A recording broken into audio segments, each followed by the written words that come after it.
the beginning. How did it all start? Because, you know, like you see a lot of these officials,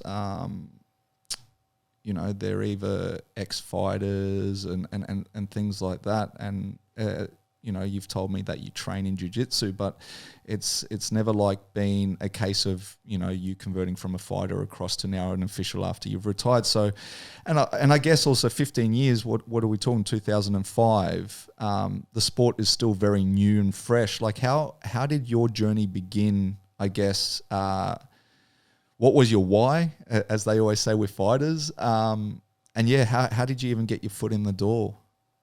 In 2005, I just finished doing my whole bodybuilding thing. I competed as an amateur in bodybuilding, and I wanted to try something different. And a friend of mine who was working for Steve Percival at the time, she said her husband was training there, and she said, "You ever tried BJJ?"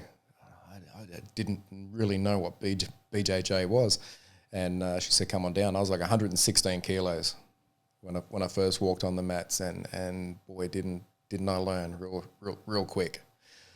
So I walked out of there and went home, tail tucked.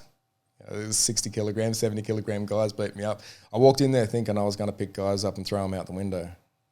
It wasn't the case. Jiu-jitsu is another world.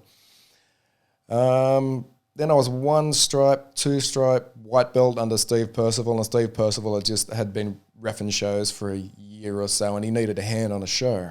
And he said, "You like all that MMA, cage fighting stuff?" And I said, yeah, I do, because I was a big Pride fan back then. He said, "Can you come and give me a hand on a show?" So backstage, taping up hands and looking through cracks to see what's going on out there in the ring.